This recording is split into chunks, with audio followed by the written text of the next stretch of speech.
بسم الله الرحمن الرحيم إن الحمد لله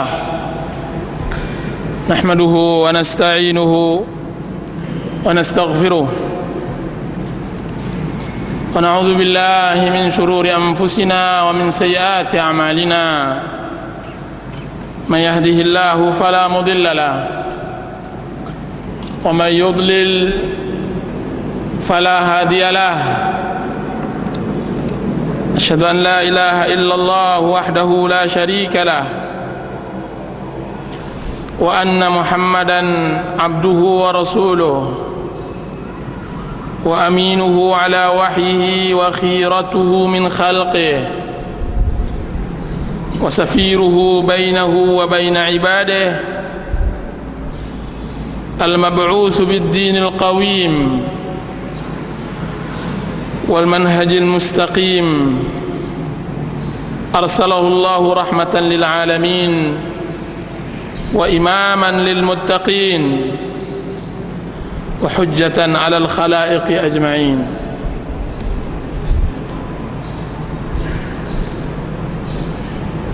Para ikhwan dan akhwat yang dirahmati oleh Allah Azza wa Jalla,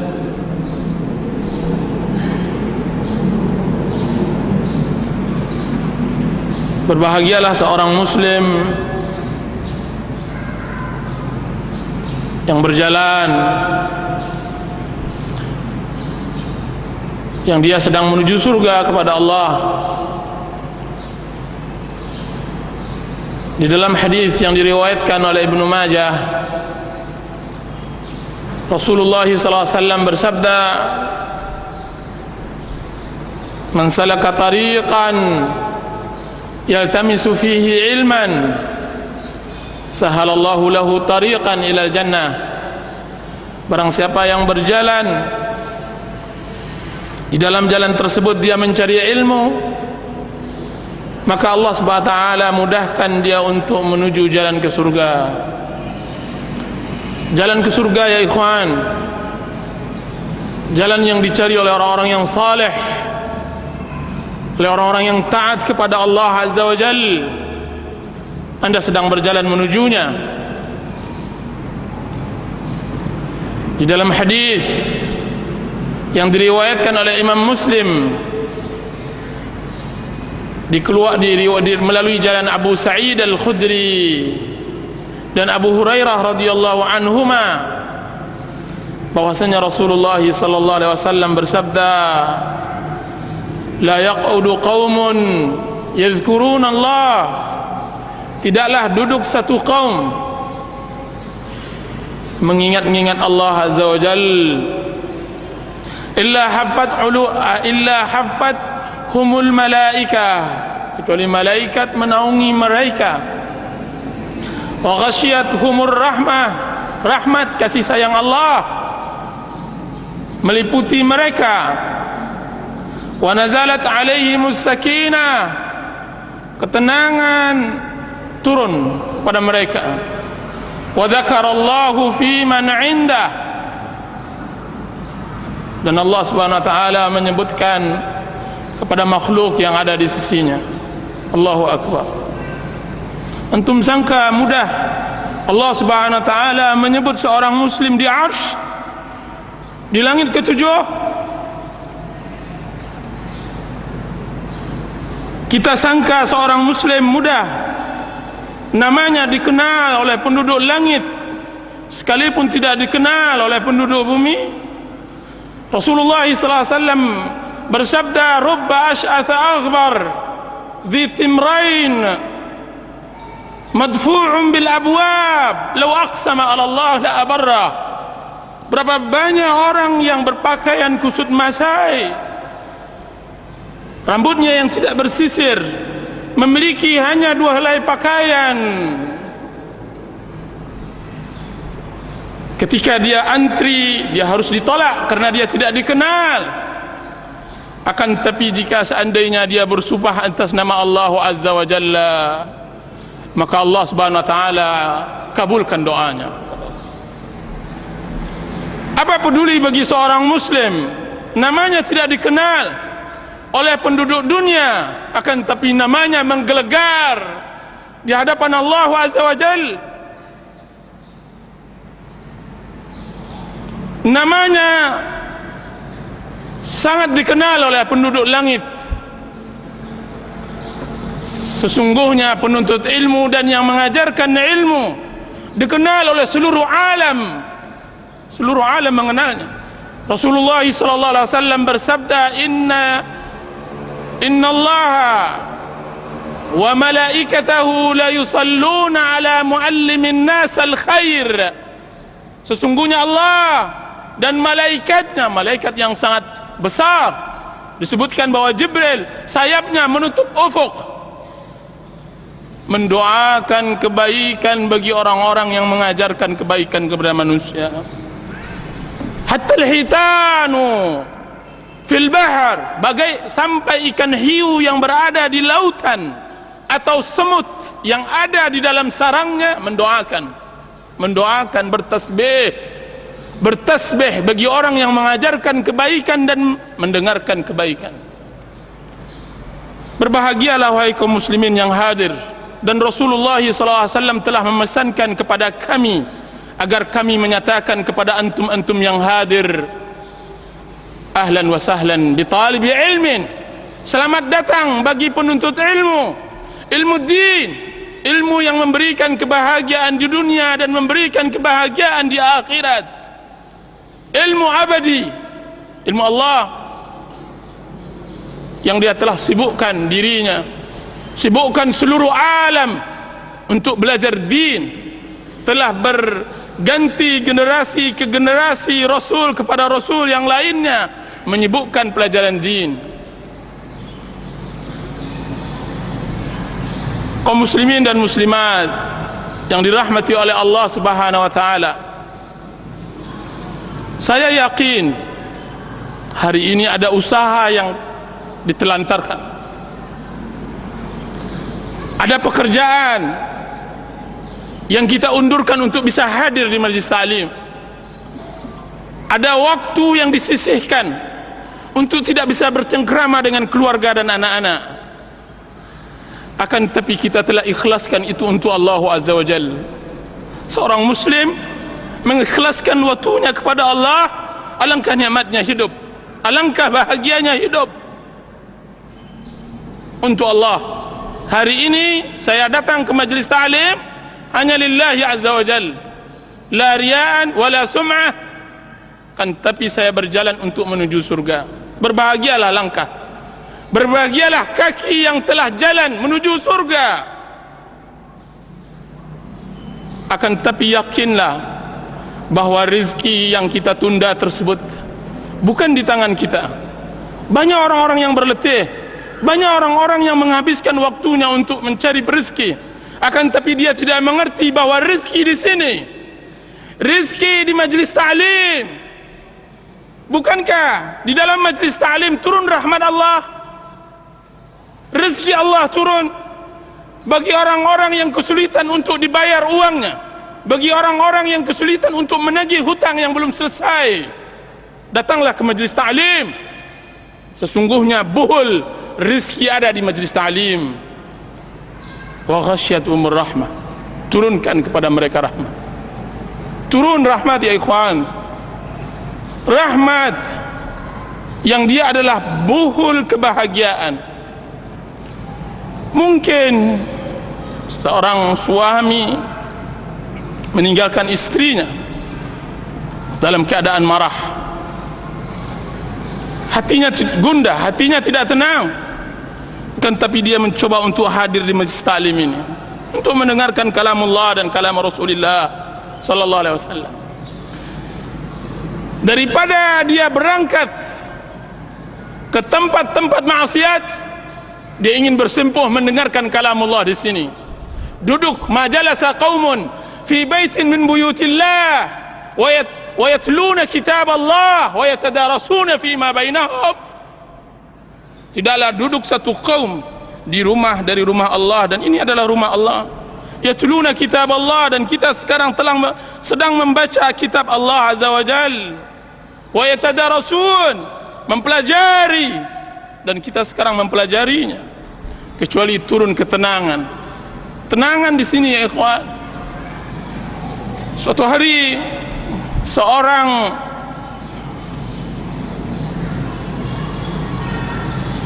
kakak datang kepada Rasulullah SAW mengeluhkan tentang adiknya. Yang ia keluhkan adalah adiknya belajar menuntut ilmu, sedangkan ia berletih mencari rezeki untuk membiayai ilmu atau untuk membiayai adiknya dalam menuntut ilmu. Apa kata Rasulullah SAW? Engkaukah yang memberi infak untuk adikmu menuntut ilmu? Benar ya Rasulullah. Maka dijawab oleh Rasulullah SAW, la'allaka turzaqu bih. Wahai fulan, tahukah engkau bahwa lancarnya usaha engkau hari ini karena engkau infakkan kepada adik engkau yang menuntut ilmu. Masya Allah, kelancaran usaha karena kita melancarkan seseorang di dalam melempangkan jalan menuju jalan Allah Azza wa Jalla. Hadirin, hadirat, kaum muslimin dan muslimat yang dirahmati oleh Allah Azza wa Jalla, hati ini berbunga melihat kehadiran antum di saat gemuruhnya dan riuhnya orang-orang berpaling dari din. Sufyanus Tsauri rahimahullahu ta'ala, dan beliau Sufyan hidup di zaman keemasan Islam. Ketika datang seseorang kepadanya dari kejauhan, dari negeri yang jauh, kemudian dia mengatakan, yaitu Sufyan Tsauri mengatakan, mewasiatkan ketika dia hendak pergi, wahai fulan, jika seandainya engkau bertemu seorang ahlus sunnah, maka sampaikan salamku kepadanya. Itu Sufyan. Dia mengatakan, sesungguhnya zaman ini adalah zaman keterasingan. Abad kedua, Imam Sufyan mengatakan, abad kedua, dan sekarang pada abad ke-15, asing Islam, ghurbatul Islam, asing. Anda sangka mudah untuk bertemu satu dua Muslim yang cinta Allah dan cinta Rasulullah? Tidak. Apalagi yang hadir, Masya Allah, yang hadir adalah semuanya adalah pecinta Al-Quran dan Sunnah Rasulullah SAW. Untuk mereka saya hadiahkan buku ini, untukmu yang berjiwa hanif, karena saya yakin tidaklah yang hadir menyibukkan dirinya untuk sesuatu tentang agama Allah Azza wa Jalla kecuali dia memiliki hati yang hanif.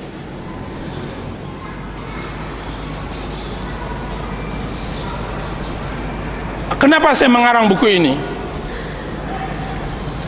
Untukmu yang berjiwa hanif. Saya berdakwah sudah hampir 5 tahun, dan saya banyak menemukan orang-orang yang Masya Allah hati mereka hati yang tunduk kepada Allah Azza wa Jalla.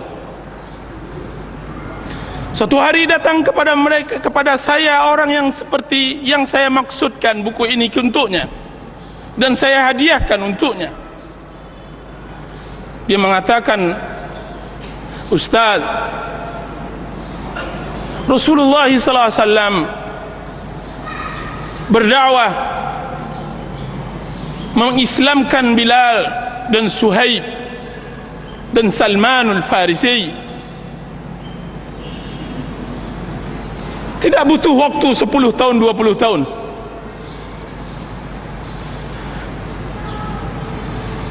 Dia mengatakan, Ustaz, jadikan diri saya sebagai Bilal. Ustaz, jadikan diri saya seperti Salmanul Farisi dan Suhaibur Rumi.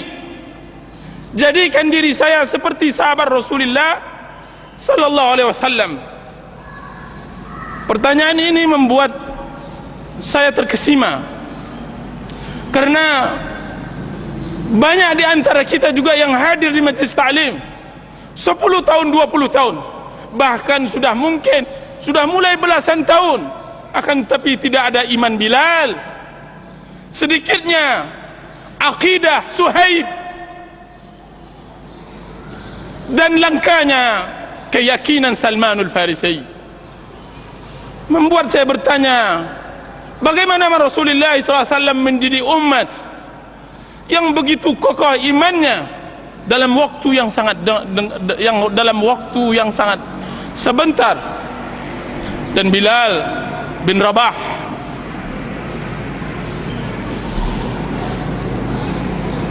itu yang pertama. Satu lagi, di sebuah daerah ada seseorang menghampiri saya dari salah seorang ikhwan. Kemudian dia mengatakan, Ustaz, bahwa saya mengajar di taman pengajian Al-Quran di sebuah masjid.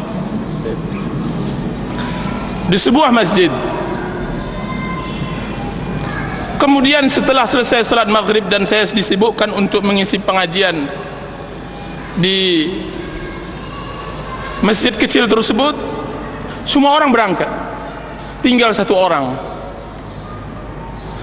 Kemudian setelah saya mengajar 1-2 orang anak, maka dia mulai mendekat kepada saya. Kemudian dia mengatakan, Ustaz, dan dia adalah Ustaz mengajar Al-Quranul Karim. Ustaz, saya ingin bertanya tentang bentuk solat saya. Untuk solat saya, apa kata Ustaz tersebut? Apa yang terjadi pada solat Bapak? Kemudian dia mengatakan, saya salat yang 2 rakaat yang saya lakukan, saya harus mengganti, atau 4 atau 2 rakaat yang saya lakukan, setiap 2 rakaat tersebut saya harus mengganti pakaian saya karena basah dengan air mata. Basah dengan air mata. Sahkah salat saya? Subhanallahal-azim. Sahkah salat saya? Pertanyaan yang baru datang, yang tiba-tiba datang kepada ikhwan kita tersebut, yang membuat dia tidak bisa sembarang menjawab. Kalau seandainya dia tanyakan apa hukum menggerak-gerakkan jari dalam salat, dia akan menjawabnya. Kalau seandainya ditanyakan tentang masalah sedekap atau lepaskan isdal, maka dia akan menjawabnya. Kalau seandainya ditanyakan apakah menjaharkan bismillah atau tidak, dia akan menjawabnya. Akan tetapi pertanyaan dalam bentuk lain. Saya salat dalam keadaan setiap selesai rakaat saya harus mengganti pakaian saya karena air mata saya terus mengalir. Sahkah salat saya? Benarkah salat saya seperti salat Rasulullah SAW? Ikhwan tersebut datang kepada saya pada hari pertama kali saya datang di daerah tersebut. Kemudian saya katakan, temukan saya dengan bapak tersebut. Temukan. Maka malam harinya saya bertemu dengan seorang pemuda, dan dia bukan pemuda karena dia telah menikah dan mempunyai anak, akan tapi wajah yang kuyu, orang yang benar-benar hancur hatinya hendak bertaubat kepada Allah Azza wa Jal. Dia mengatakan, Ustaz, saya developer dan saya telah menjual dan saya telah infakkan semua harta saya, tinggal Cup 70 Honda Cup 70 di depan rumah ini, dan saya takut akan azab Allah. Subhanallah, saya takut akan azab Allah. Orang seperti itu adalah orang yang berjiwa hanif. Untuknya saya karang tulisan ini. Satu hari lagi salah seorang pejabat, mudah-mudahan dia mendengar apa yang saya sampaikan, semua maksiat dia lakukan. Dia mengatakan kepada saya, Ustaz, tidak ada maksiat kecuali telah saya lakukan.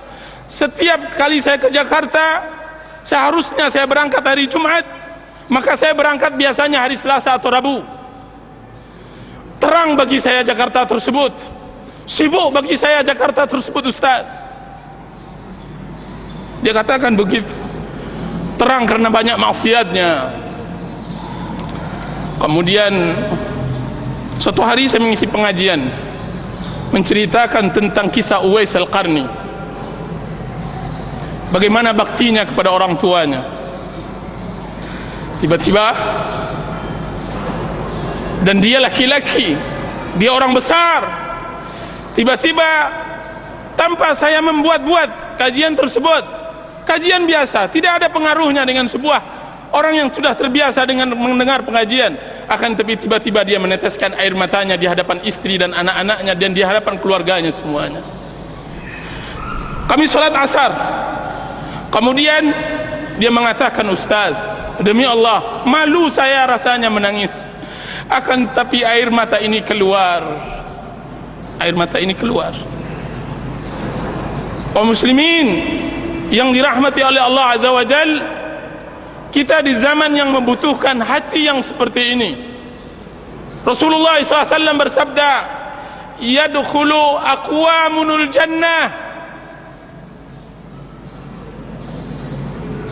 afidatuhum misla afidatut tayr, akan masuk surga satu kaum hati mereka selembut hati burung, selembut hati burung.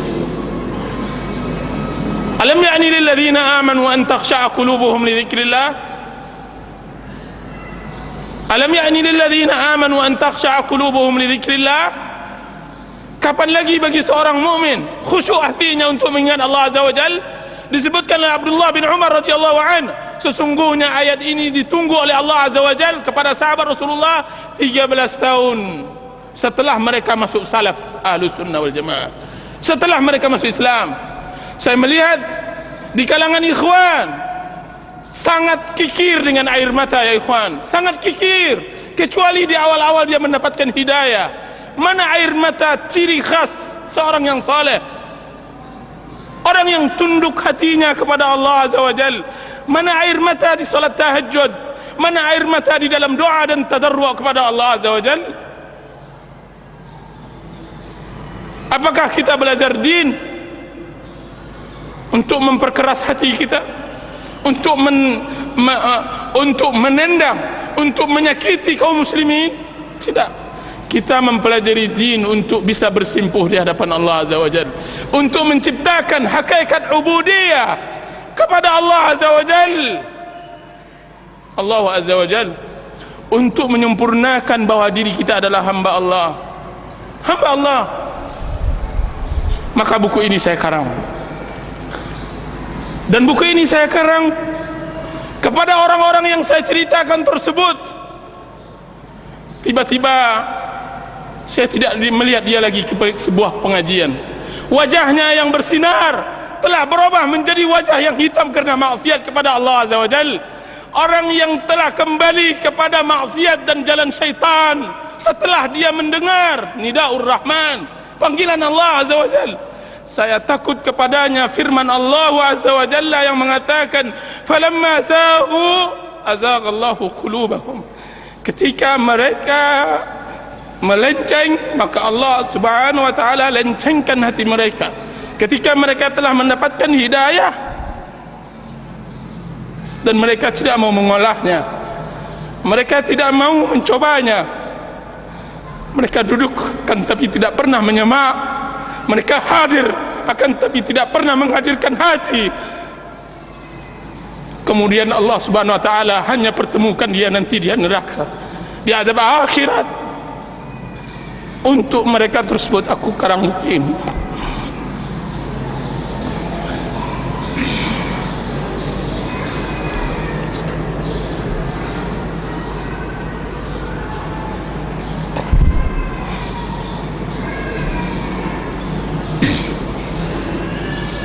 Para ikhwan dan akhwat yang dirahmati oleh Allah Azza wa Jalla, hadir di majlis ta'lim adalah kebahagiaan. Hadir duduk bersimpuh mendengarkan kalam Allah adalah kebahagiaan. Maka kita mulai mengkaji apa makna hanif. Saya sengajakan menyebutkan untukmu yang berjiwa hanif, apa yang disebut dengan makna hanif.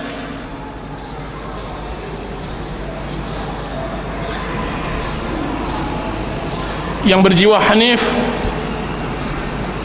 dialah orang yang ketika diingatkan maka dia teringat, ketika dinasihatkan maka dia tersentuh dan terenyuh. Allah Subhanahu wa taala berfirman, fadzakir fa inna dzikra tanfa'ul mu'minin. Berilah peringatan, sesungguhnya peringatan tersebut memberi manfaat kepada kaum mukminin.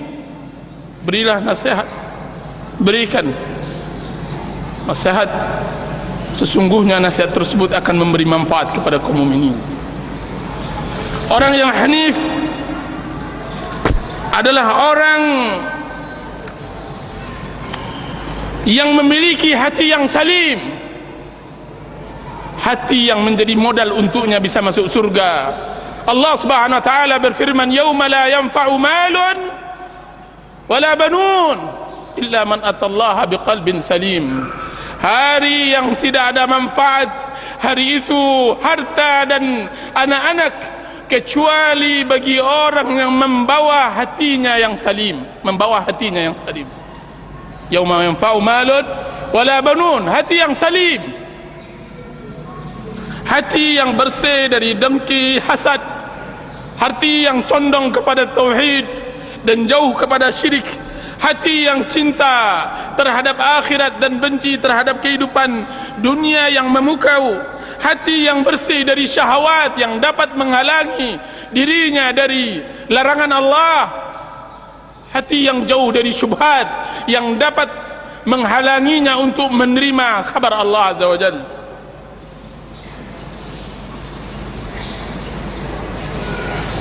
Orang yang berjiwa hanif adalah orang yang lembut hatinya, lembut, selembut kapas, halus, sehalus rambut. Rasulullah SAW menyifati penduduk Yaman di dalam hadis yang sahih. Rasulullah SAW bersabda, "Ja'akum ahlul Yaman araqqu quluban wa alyanu af'idatan." Akan datang kepada kalian nanti penduduk Yaman orang yang mempunyai kalbu yang halus dan mempunyai hati yang lembut. Berkata Ibnu Qayyim rahimahullahu ta'ala di dalam kitab At-Tibyan fi Aqsamil Quran, lihat bagaimana Rasulullah SAW mensifati hati seorang muslim lembut dengan halus. Karena kelembutannya akan timbul rasa rahmat kasih sayang, dan karena kehalusannya akan timbul rasa cinta kepada ilmu dan kalamullah azza wa jalla.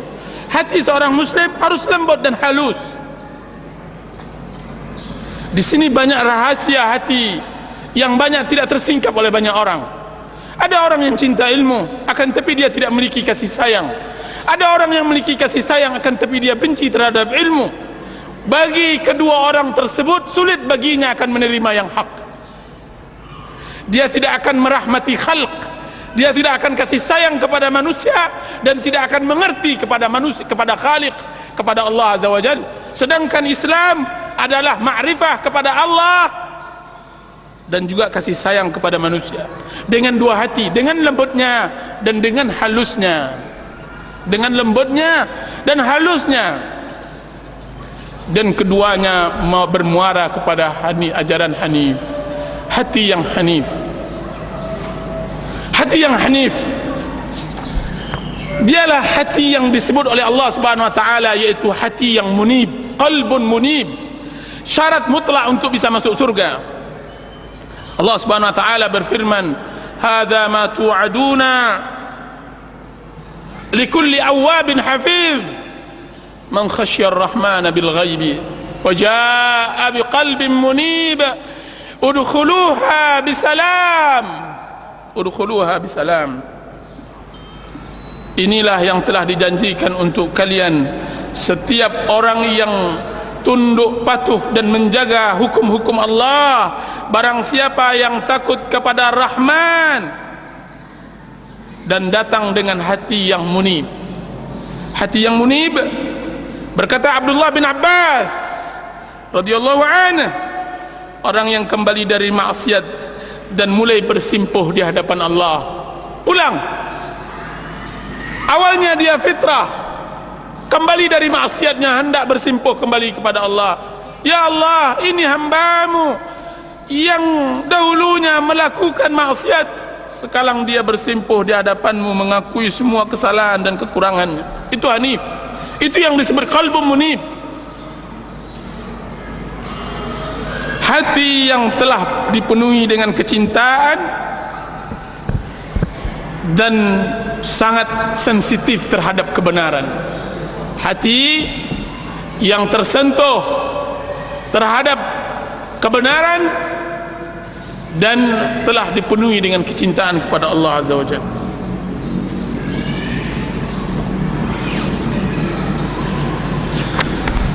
Kaum muslimin dan muslimat yang dirahmati oleh Allah Azza wa Jalla, kemana hendak kita cari hati yang hanif ini? Kemana kita hendak cari hati yang hanif?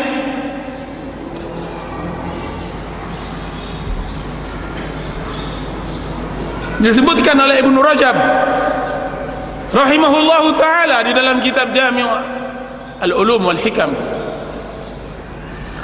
adalah salah seorang murid dari Dhunnun al-Misri. Berjalan di banyak jalan, dia mengatakan, ahin aina qalbi, man wajada qalbi. Dia berkata di setiap jalan, bertemu dengan seorang anak, kemudian dia mengatakan, di mana hatiku? Siapa yang menemukan hatiku? Di mana hatiku?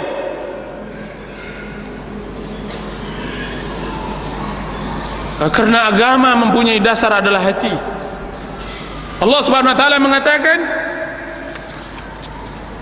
inna fi dzalika ladzikra liman kana lahu qalbun aw alqa as-sam'a wa huwa syahid. Sesungguhnya itu semua agama peringatan bagi orang yang memiliki hati. Setiap orang memiliki hati, akan tapi yang dimaksud oleh Allah hati yang salim, yang munib, dan dia mendengarkan dan dia menyaksikan. Mendengar, menyaksikan, memiliki hati. Sekarang pertanyaannya, kemana hendak kita cari hati tersebut? Sebagaimana tukang sampah mencari sampah, dan dia bukan sampah, dia adalah nikmat yang paling besar. Jika seandainya kita seorang muslim, tentu kita akan cari hati tersebut. Pertanyaannya, di mana hati tersebut kita hendak cari?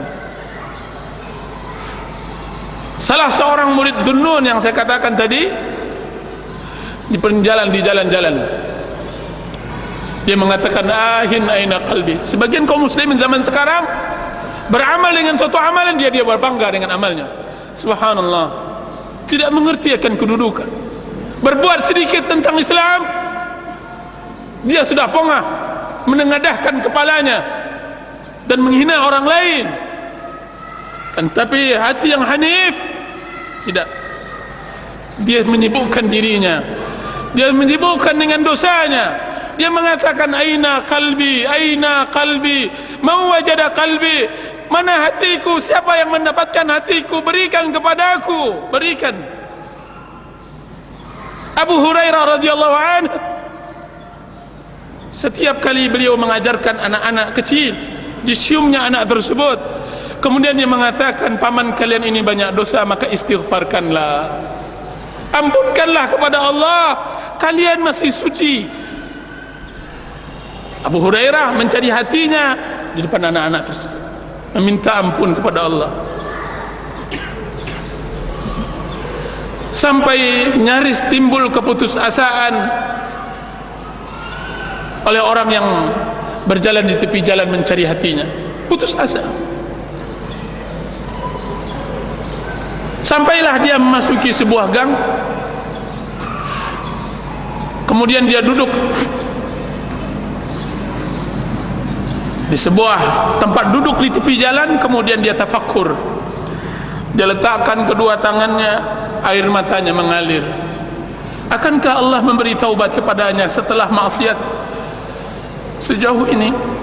Akankah Allah Subhanahu wa taala memberikan pengampunan kepadanya, dan dia adalah hamba Allah sepanjang masanya melawan Allah dengan maksiat dan pembangkangannya kepada Allah? Nyaris dia berputus asa. Tiba-tiba terdengar kegaduhan di dalam rumah, bertengkar. Terdengar suara keras sang ibu memarahi anaknya. Dia terbangun dari sebuah pemikirannya tadi. Terbangun. Seorang ibu memarahkan anaknya yang kecil, umur 4 tahun. Tiba-tiba pintu belakang rumah dibuka oleh ibunya tersebut. Kemudian anaknya tersebut diusirnya. Kemudian dihempaskannya pintu tersebut sampai berbunyi keras. Kemudian dia katakan, "Enyahlah engkau wahai anak durhaka, pergilah engkau dari rumahku. Jangan tempati lagi ibu, jangan sebutlah ibu-ibu ini ibumu. Jauhlah dari engkau, anak engkau adalah anak pembangkang, pelaku maksiat." Anak umur 4 tahun. Kemudian anak tersebut menangis, mencoba pergi ke tepi-tepi gang agar dia dapat singgah. Akan tetapi anak tersebut, kemana hendak dia berlindung lagi? Kemana dia akan menetap? Kemana dia akan menginap malam? Maka dia balik lagi ke rumahnya. Kemudian ditempelkannya pipinya ke pintu tersebut. Kemudian dia mengatakan, ahli ibadah ini melihat tingkah laku anak tersebut. Kemudian anak tersebut mengatakan, "Ya ummah, ya ummah, wahai ibu, man yaftahu liyal babu idza ughliqat babaka anni, idza aghlaqti babaka anni." Wahai ibu, pintu mana lagi yang bisa terbuka untukku jika seandainya pintumu telah tertutup untukku? Tidak ada lagi. Pintu mana yang bisa menutup, yang akan terbuka untukku jika seandainya pintumu telah tertutup lagi? Wahai ibu, siapa pula yang dapat mendekatkan dirinya kepadaku jika seandainya bukan engkau? Wahai ibu, jika siapa lagi yang dapat menyayangiku jika seandainya engkau telah murka kepada aku? Anak tersebut, kemudian dia terjatuh di tanah tersebut. Kemudian dia letakkan pipinya di tanah tersebut. Kemudian dia menangis. Dia menangis untuk dibukakan pintu, dan dia tidak akan berbuat lagi kesalahan. Dia tidak akan kembali lagi kepada perbuatannya yang lama. Sang ibu mendengar ucapan sang anak, siapa ibunya? Siapa ibu yang begitu keras hatinya sehingga dia tidak mendengar teriakan dan tangisan sang anak? Maka sang ibu tersebut melihat di celah-celah rumah papannya tersebut, dilihatnya perlakuan anaknya tersebut. Tidak sampai hatinya, tidak tega. Kemudian dibukakan pintunya olehnya. Kemudian anaknya tersebut diangkatnya. Kemudian dibersihkannya pipinya dari tanah dan debu. Kemudian dipeluknya. Kemudian dia mengatakan, "Wahai penyejuk pandanganku, siapa pula yang tidak tersentuh dengan ucapan? Siapa ibu yang mengusir anaknya? Wahai anakku, sebutkan." Tidak ada ibu yang mengusir. Akan tetapi engkau telah berbuat kesalahan, dan ibu akan memaafkan. Kau telah berbuat kesalahan, ibu memaafkanmu. Kemudian apa kata abid ahli ibadah tersebut? "Al-an wajada qalbi." Sekarang baru saya dapatkan hatiku. Sekarang aku temukan hatiku. Sekarang saya temukan hatiku. Saya dapat, saya peroleh. Kiranya begitulah kita seorang muslim bermuamalah kepada Allah. Siapa yang dapat membuka pintu jika seandainya pintu Allah sudah tertutup? Siapa yang dapat memberikan kasih sayang jika seandainya Allah telah murka? Siapa pula yang memberikan pembelayan, rahmat dan maghfirahnya jika seandainya Allah Subhanahu wa taala telah melaknat kita? Nauzubillah. Nauzubillah. Maka carilah hati-hati yang hanif di tempat-tempat yang seperti itu, ya ikhwan.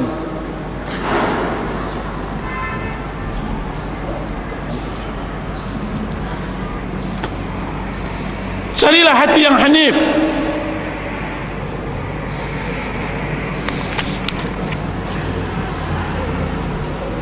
Ditumpukan hati-hati yang kehidupannya selalu dirundung sengsara. Carilah hati yang hanif, di hati para fuqara dan para masakin. Cobalah bergaul dengan mereka, dekati mereka, selami kehidupan mereka. Sesungguhnya Rasulullah SAW bersabda, "Ubghuni du'afaakum," carikan aku orang-orang fakir di antara kalian. "Innama turzaquna wa tunsaruna bi du'afaikum," sesungguhnya kalian dimenangkan dan diberi rezeki karena orang-orang lemah di antara kalian. Carilah hati-hati yang hanif pada jiwa-jiwa yang ringkih, jiwa-jiwa yang tertunduk karena kefakiran dan kemiskinan, selami kehidupan dan kesusahan dan kesedihan mereka. Aliri air mata mereka, pahamkan bahwa mereka tidak memiliki harta dan kedudukan. Mereka itu akan dapatkan hati yang hanif di sana. Disebutkan di dalam riwayat lain bahwa sesungguhnya kalian dimenangkan oleh Allah dengan orang-orang lemah dengan doa mereka. Karena doa si fakir, doa orang-orang yang merana adalah seindah-indah doa, seindah-indah doa.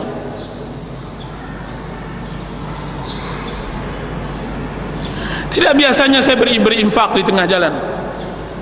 Saya tidak terbiasa memberi infak di tengah jalan.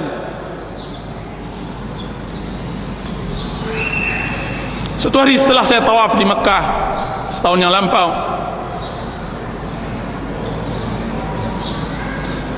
saya hendak pulang ke hotel. Sebagaimana biasa kita keluar, banyak-banyak orang-orang yang meminta infak, sedekah. Biasanya saya tidak perhatikan, saya tidak pedulikan.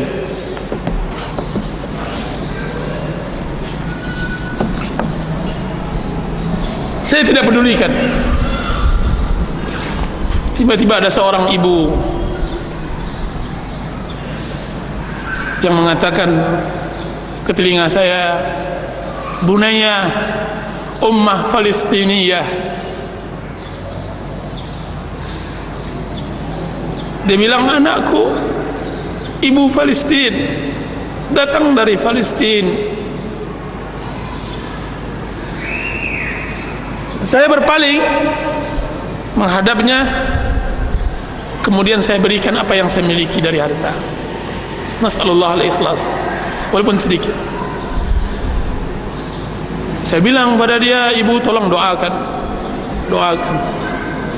Tahukah antum siapa yang berbahagia waktu itu? Yang berbahagia adalah saya, karena Rasulullah SAW yang mengatakan, "Al-yadul ulya khairun minal yadis sufla," tangan yang di atas lebih berbahagia dari tangan yang di bawah, lebih baik dan lebih berbahagia. Saya bisa berikan kepadanya, saya berbahagia. Saya berinfak kepadanya, saya bisa berbahagia. Karena di dalamnya, di belakangnya banyak, mungkin dia memiliki anak yang fakir, miskin, jauh di Palestina, di negeri yang tidak seindah negeri kita, di negeri yang tidak sedamai negeri kita, tidak seaman negeri kita, dan dia datang. Bertambah rasanya jiwa iman, keimanan. Telusurilah orang-orang seperti itu, berilah. Satu hari saya di Cirebon, saya tidak biasanya naik taksi, saya biasanya naik becak. Antara stasiun dengan rumah saya bercerita tentang usaha tukang becak tersebut. Sudah berapa hari ini dia peroleh? Dia mengatakan, "Saya baru mendapatkan 7.500. Waktu itu telah pukul 10 malam. Dan dia tinggal daerah yang jauh. 7.500. Upah saya antara stasiun dengan rumah 5.000 rupiah. Saya katakan, apakah anda salat? Maka dia mengatakan, alhamdulillah saya besar di luar pondok pesantren. Apakah istri salat? Dia mengatakan juga begitu. Ta'araf, kenali kehidupan mereka ya ikhwan. Kemudian saya berikan uang hanya 20.000 rupiah. Akan tetapi dengan 20.000 tersebut tangan saya diciuminya, kemudian air matanya mengalir. Saya berbahagia melebihi bahagianya dia. Saya berbahagia. Saya berharap bahwa 20.000 ini lebih berharga dari 20 juta yang diinfakkan oleh sebagian muhsinin. Saya berharap mudah-mudahan dengan doanya yang keluar dari mulut yang ikhlas, dari kepapaan dan kehampaan diri dan kefakiran, akan dibukakan pintu langit ketujuh, kemudian terdengarkan oleh Allah Azza wa Jalla. Di saat doa kita tidak dimustajabkan lagi oleh Allah karena maksiat dan dosa kita. Carilah di sana. Jangan berkelimang harta. Maksiat kepada Allah akan mengekalkan hati, akan menjauhkan diri dari jiwa yang hanif. Carilah hati yang hanif di lembah kegalauan dan kehampaan hati, pada diri orang-orang yang merasakan dirinya iflas, bangkrut. Saya tidak katakan bangkrut dunia, akan tapi bangkrut akhirat.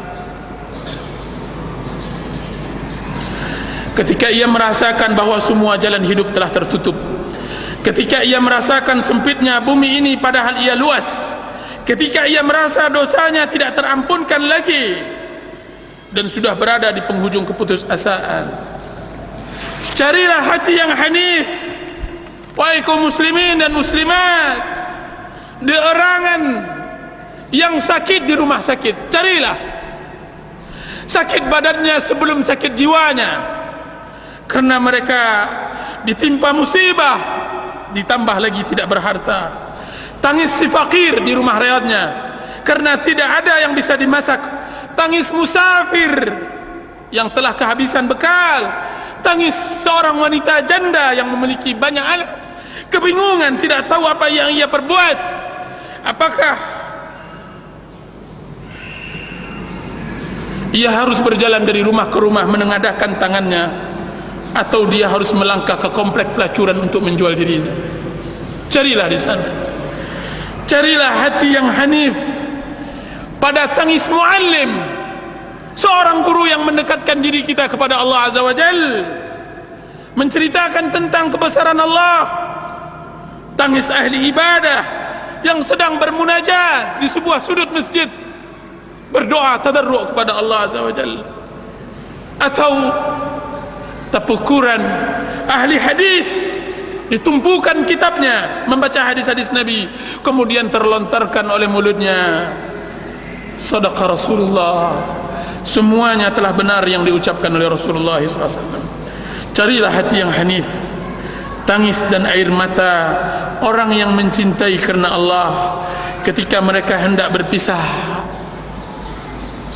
Lihatkah antum, dua orang saling mencintai karena Allah, berpisah, saling berpelukan, kemudian menangis. Rajulani tahabbani fillah, dua orang yang saling mencintai karena Allah.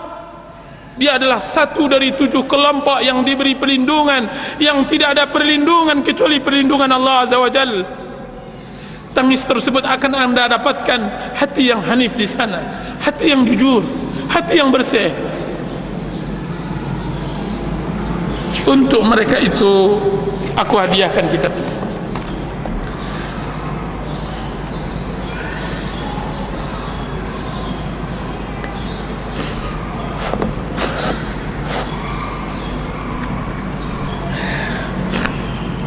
Kitab ini saya bagi 2 pembahasan. Pembahasan pertama tentang masalah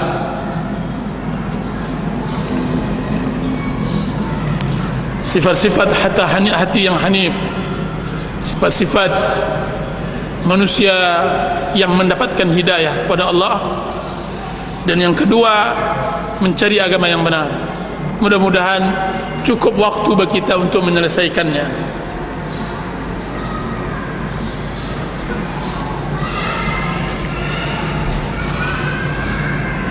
Unsur poin yang berikutnya saya beri judul, kembalilah kepada Allah dan bertaubatlah. Kembalilah kepada Allah dan bertaubatlah. Dan maaf, mungkin judulnya juga belum ada di sini, atau saya bentukkan dengan judul lain, karena ini adalah kajian yang nanti insyaallah bedah buku. Sekarang sedang bedah buku, tapi insyaallah dalam bentuk motivasi dan semacamnya. Kembalilah kepada Allah dan bertaubatlah.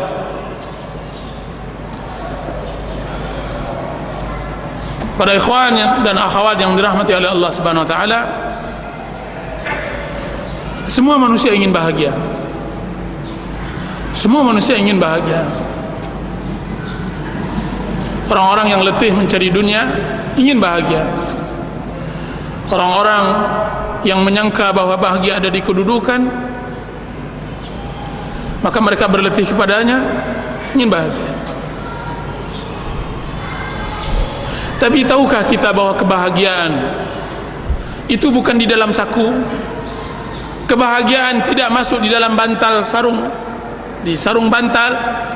Kebahagiaan tidak ada di dalam tas. Kebahagiaan ada di dalam hati. Kalaulah seandainya kebahagiaan ini bisa dikenyangkan dengan makanan yang nikmat, kita akan tumpuk-tumpukkan makanan nikmat ini dalam hati.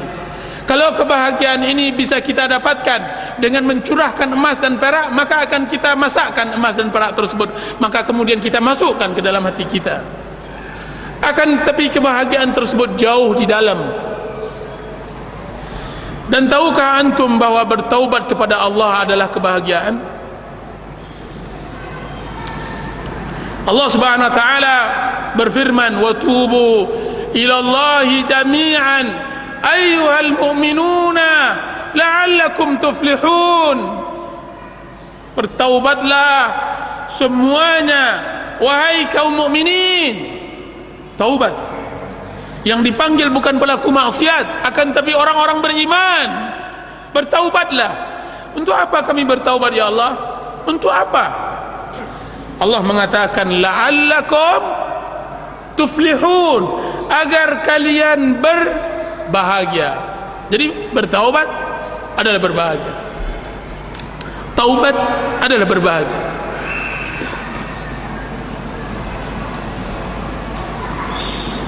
Ketika saya berada di Multazam sulusul akhir, di pertiga akhir Ramadan, di pertiga akhir malam, setelah saya tawaf, saya hendak bermunajat kepada Allah Azza wa Jalla di daerah yang, di tempat yang sangat mustajab, di rumah Allah, di Baitullah. Kemudian awalnya biasa saja, doa yang saya panjatkan biasa saja. Tiba-tiba datang seseorang yang berdoa kepada Allah seperti seorang ibu kehilangan anaknya di masa gempa atau di musim tsunami. Menangis tersuduh-suduh. Tidak saya sangka kiranya tangisnya tersebut terimbas kepada saya. Terimbas pula. Maka saya rasakan nikmatnya hidup, bertaubat kepada Allah Azza wa Jalla kena tangis orang yang sebelah. Tangis. Antum sangka tidak ada orang yang mendoakan keadaan kaum muslimin? Subhanallah, saya dengar di telinga saya seseorang yang di sebelah saya tersebut mendoakan keadaan kaum muslimin. Ya Allah, unsur kaum muslimin di Palestina, di Irak, di mana-mana. Dia berdoa dengan khusyuknya. Bertaubat kepada Allah nikmat. Taubat kepada Allah bahagia. Air mata yang keluar akan memberikan kebahagiaan, kelapangan hidup. Ada sebagian sekarang sebagian metode untuk menghilangkan stres adalah dengan menangis. Akan tapi itu buanglah, kita tidak perlu dengan itu. Yang kita inginkan adalah kebahagiaan yang telah diaturkan oleh Rasulullah SAW sesuai dengan din. Bertaubatlah kepada Allah Subhanahu wa taala sebelum datang masa-masa terlambat taubat. Saya melihat seseorang di Arafah benar-benar bersimpuh di hadapan Allah. Arafah, tempat yang dimustajabkan oleh Allah Azza wa Jal. Dia berdiri, air matanya mengalir memohon ampun kepada Allah, yang kita tidak tahu apa yang ia perbuat antaranya dengan Allah Azza wa Jal. Bertaubat kepada Allah Azza wa Jal. Alangkah nikmatnya maksiat jika seandainya setelahnya diiringi dengan taubat kepada Allah Azza wa Jalla. Kalla innal insana la yatgha ar-ra'ahu istaghna inna ila rabbikar ruj'a. Ketahuilah demi Allah, tidak sama sekali manusia benar-benar melampaui batas ketika dia melihat dirinya merasa cukup, ketika dia berada puncak-puncak kesombongannya, tiba-tiba dia kembali kepada Allah. Inna ila rabbikar ruj'a. Sesungguhnya kepada Rabbnya lah dia kembali. Dia bersimpuh seperti seorang hamba yang berusaha menjadi majikan, kemudian dia luluh di hadapan majikan. Dzat al-qahhar al-khaliq ar-razzaq. Setelah itu dia ditangkap oleh pengawal majikan tersebut, ditendang, kemudian diikat, dibelenggu, kemudian disujudkan kepada majikannya.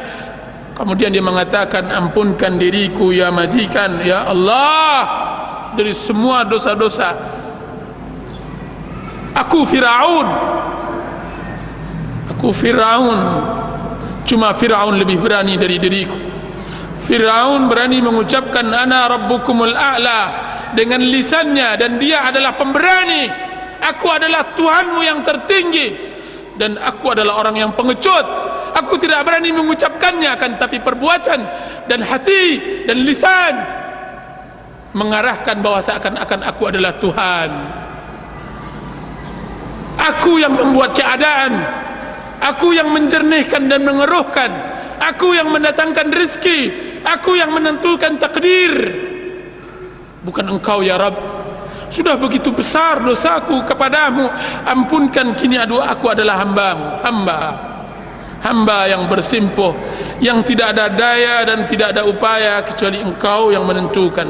La haula wa la quwwata illa billah.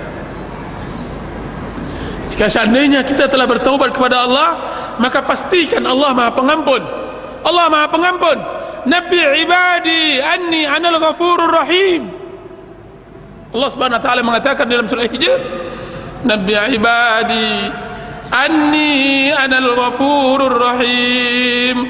Kabarkan kepadaku, kabarkan wahai Muhammad kepada hamba-hambaku, sesungguhnya aku adalah zat yang Maha Pengampun dan Maha Penyayang. Kabarkan kepada mereka. Ya ibna Adam, wahai anak Adam, innaka ma da'awtani wa rajautani ghafartu laka ma kana minka wala ubali. Wahai anak Adam, selagi engkau berdoa kepadaku, berharap kepadaku, meminta ampun kepadaku, maka aku tidak peduli dengan apa yang engkau miliki dari maksiat kepada Allah SWT. Selagi engkau berdoa dan bersimpuh, maka aku tidak peduli. Ya ibna Adam, lau balagat dhunubuka anana as-sama'. Wahai anak Adam, sekiranya dosamu sampai setinggi langit, summa astaghfartani, kemudian engkau memohon ampun kepada aku, ghafartu laka wala ubali, aku ampunkan engkau dan aku tidak peduli. Ya ibna Adam, innaka law ataitani biqurabil ardi khataya thumma laqitani la tusyrika bi syai' la ataituka biqurabiha maghfiratan. Wahai Adam, jika seandainya engkau menghadapku dengan sebesar bumi maksiat, kemudian engkau datang kepadaku bersimpuh memohon ampun, maka aku akan datangkan sebesar bumi pula pengampunan. Allahu Akbar, Allahu Akbar. Hambaku, man taqarraba minni shibran taqarrabtu minhu dhira'an. Siapa di antara kalian yang hendak mendekatkan dirinya kepadaku satu jengkal, aku akan mendekatkan diriku kepadanya satu depa. Wa man atani yamshi ataitu harwala. Siapa yang datang kepadaku berjalan, aku akan mendatanginya berlari. Ibadi, hamba-hambaku, sesungguhnya aku membentangkan tanganku untuk memaafkan seseorang yang melakukan maksiat pada malam harinya, orang yang beristighfar pada malam hari, dan aku membentangkan tanganku pada siang hari untuk pelaku maksiat yang melakukan maksiat pada malam hari. Allahu Akbar.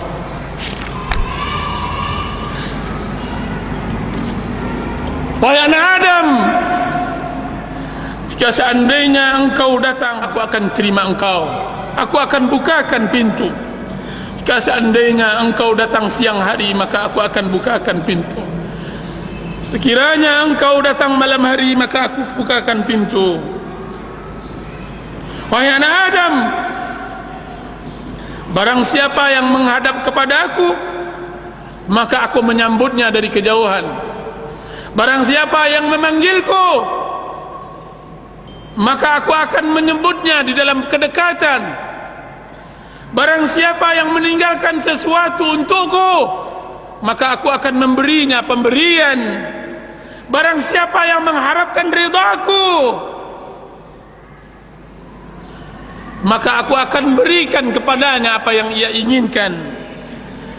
Hambaku, pelaku zikir, dia adalah orang-orang majlisku. Pelaku syukur, dialah orang-orang yang aku tambahkan. Pelaku maksiat, dia adalah orang-orang yang tidak akan aku putus asakan dari rahmatku. Pelaku taat, maka mereka adalah orang-orang cintaanku. Aku selalu menjadi kekasih mereka. Sungguhnya aku mencintai orang-orang yang bertaubat. Uhibbut tawabin. Aku mencintai orang-orang yang mensucikan diri. Uhibbul mutatahhirin.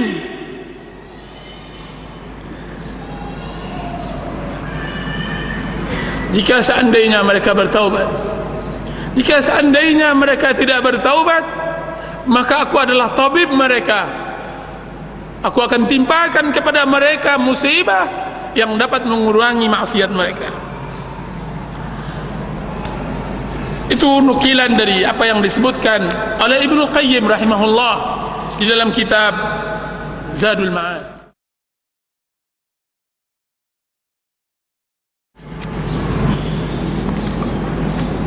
Para ikhwan dan akhwat yang dirahmati oleh Allah Subhanahu wa taala,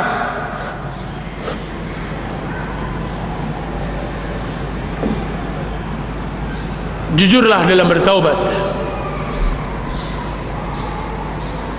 Usduq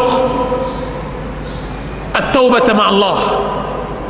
Jujurlah di dalam bertaubat kepada Allah.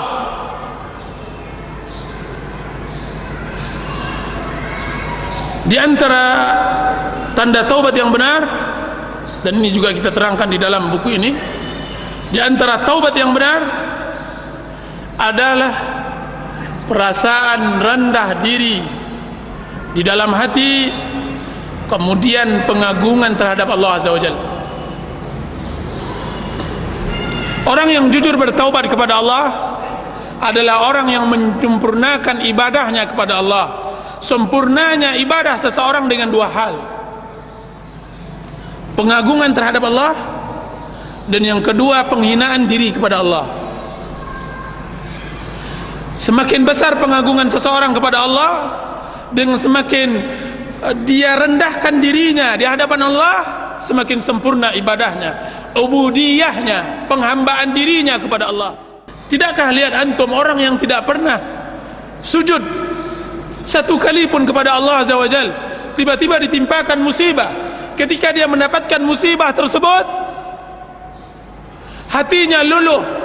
Tidak ada ikatan yang kuat kecuali ikatan Allah. Tidak ada tali yang kuat kecuali tali Allah. Akhirnya dia berkata, as'aluka bi'izzika wa dhulli illa rahimtani.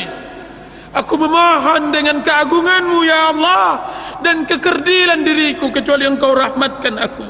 Berikan limpahkan rahmatmu. As'aluka biquwwatika wa dha'fi. Aku memohon kepadamu dengan kekuatanmu dan kelemahanku. Wa bighinaka anni wa faqri ilaik. Kekayaanmu, aku memohon kepadamu dengan kekayaan yang kau miliki dan kefakiran diriku yang aku miliki. Hadhihi nasiyatil kadhibah al-khati'ah baina yadaik. Ini ubun-ubunku yang selalu berbuat maksiat, kesalahan, bersimpuh di hadapanmu. Abiduka siwaya kathir. Hambamu selain diriku sangatlah banyak. Hambamu sangat banyak. Walaysa li sayyidun siwak. Dan aku tidak memiliki majikan kecuali engkau. Hambamu selain diriku sangatlah banyak, dan aku tidak memiliki majikan kecuali engkau. Ya Rahman, Ya Rahim.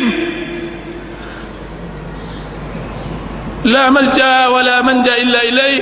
Tidak ada jalan keselamatan, tidak ada tempat perlindungan kecuali kepada dirimu. As'aluka mas'alatal miskin. Aku memohon permohonan orang-orang yang miskin, orang-orang yang lemah. Wa abtaghilu ilaika ibtihal al-khadi' al-dhalil. Aku memohon kepadamu dengan permohonan orang-orang yang membutuhkan, yang hina. Wa ad'uka du'a al-khaif ad-darir. Aku memohon kepadamu dengan doa orang yang takut, yang cemas, lagi buta. Permohonan yang telah tunduk hatinya, yang telah jatuh air matanya, yang telah benar-benar bersimpuh dirinya. Antum tidaklah lihat bagaimana nikmatnya beribadah kepada Allah dengan dua hal tadi, penghinaan diri kepada Allah dan penghinaan diri kepada Allah dan pengagungan Allah Azza wa Jalla. Periksalah seluruh doa di dalam sunnah Rasulullah, di dalam Al-Quran dan hadis, maka kedua-duanya ada dalam hal itu.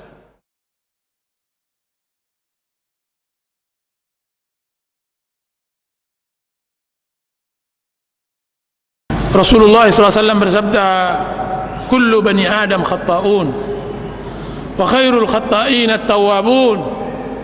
Setiap anak Adam berdosa, dan setiap yang berdosa hendaklah bertaubat kepada Allah Azza wa Jalla. Dosa dan maksiat adalah tabiat manusia. Siapa yang bisa bersih dari dosa kecuali yang dimaksumkan oleh Allah Subhanahu wa taala dari kalangan nabi dan rasul? Allah Subhanahu wa taala, Rasulullah SAW bersabda, "Lau lam tudhnibu la dhahaba Allahu bikum wa la atallahu biqaumin mudhnibin summa yastaghfiruna rabbahum faghfara lahum." Jika seandainya kalian tidak berdosa, maka Allah Subhanahu wa taala akan buang kalian, dan akan Allah datangkan orang-orang yang berdosa, kemudian dia beristighfar kepada Allah, kemudian Allah ampunkan mereka. Jika seandainya kita tidak berdosa, bagaimana Allah Subhanahu wa taala menampakkan kasih sayangnya kepada kita? Jika seandainya kita tidak berdosa, bagaimana Allah Subhanahu wa taala memberikan rahmat, fadl, keutamaannya pada manusia? Jika seandainya kita tidak berdosa, bagaimana nikmatnya bermunajat kepada Allah?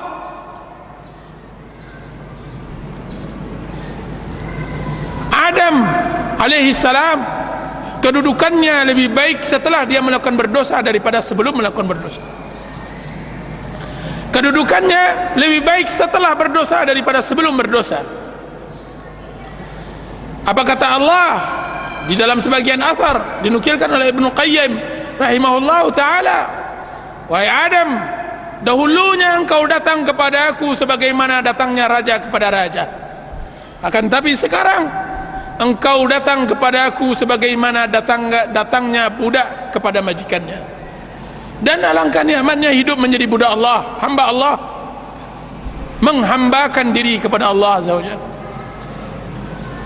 Ibnu Qayyim rahimahullah mengatakan, aninul mudnibin ahabbu ilayya min tasbihil mudillin. Rintihan orang-orang yang berdosa lebih aku cintai daripada tasbih orang-orang yang sombong beribadah kepada Allah Azza wa Jalla.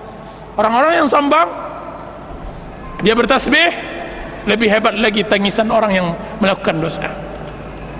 Ibnu Qayyim rahimahullah juga mengatakan di dalam kitab Wabilus Sayyib, berapa banyak dosa seseorang mengantarkannya kepada surga, dan berapa banyak pula maksiat dosa pahala seseorang atau amal saleh seseorang mengantarkannya kepada neraka. Amal baik seseorang mengantarkannya kepada neraka. Kenapa? Karena ketika seorang hamba melakukan maksiat kepada Allah, dia bawakan dirinya bahwa dia adalah orang yang berdosa, hamba yang seharusnya beribadah, memenuhi dirinya dengan cinta, tunduk, tawakal. Sekarang dia telah berpaling, kemudian dia kembali bertaubat, bersimpuh, bertawakal, bermunajat kepada Allah, dan dengan dosanya tersebut, melalui dosanya tersebut, dia bisa bermuamalah di dalam ibadahnya kepada Allah, maka memasukkan dia ke surga. Ghamidiyah yang datang kepada Rasulullah sallallahu alaihi wasallam, yang dia mengatakan, ya Rasulullah, inni zanaitu fatahhirni. Ya Rasulullah, inni hubla minaz zina fatahhirni. Ya Rasulullah, sungguhnya aku hamil, sesungguhnya aku hamil dari zina, maka sucikan diriku. Ghamidiyah. Terus apa yang terjadi? Rasulullah SAW menolak, tidak melihat. Datang lagi wanita tersebut, dia mengatakan, ya Rasulullah, tahirni, sucikan diriku. Balik lagi dia ke sini, dia sucikan. Ya Rasulullah, saya mengerti bahwa engkau akan menolakku sebagaimana engkau tolak Ma'iz. Rasulullah SAW menolak Ma'iz. Apa kata Rasulullah SAW? Tidak, aku tidak akan tegakkan sampai engkau melahirkan. 9 bulan Ghamidiyah tersebut dipecut oleh maksiatnya, dibelut oleh zina dan perbuatan fahisyahnya kepada Allah Azza wa Jalla. Akan tapi pecutan maksiat tersebut mengantarkannya untuk bertaubat kepada Allah. 9 bulan dia datang lagi kepada Rasulullah.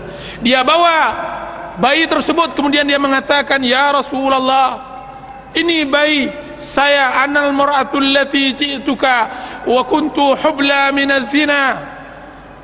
Akulah wanita yang dahulunya datang kepada engkau yang mengatakan aku berzina, kemudian sucikan aku. Ini dia anakku ya Rasulullah, sucikan diriku. Panas maksiat masih membakarnya, hararatul maksiyah masih membakarnya, sehingga dia terus terpaku atas maksiat tersebut dan bertobat kepada Allah. Apa kata Rasulullah? Tidak, hatta taftimih, sampai engkau menyapihnya, menyapih anak bayi tersebut. Pulang lagi dia dalam keadaan keputus asa, dalam keadaan kesendirian, kesedihannya, karena dia sudah bosan dengan kekotoran badannya. Dia hendak mensucikan dirinya kepada Rasulullah. Kemudian 2 tahun lebih dia menyapi anak tersebut, dan untuk ketiganya dia nggak mau ditolak. Dia tidak mau ditolak. Diambilnya potongan roti, kemudian diletakkan ke tangan anak tersebut. Kemudian dia datang lagi, ya Rasulullah, saya wanita yang dahulunya datang kepada engkau berzina, kemudian engkau suruh aku pulang, kemudian engkau katakan harus dilahirkan dahulu, kemudian engkau pulangkan lagi saya, kemudian ini dia.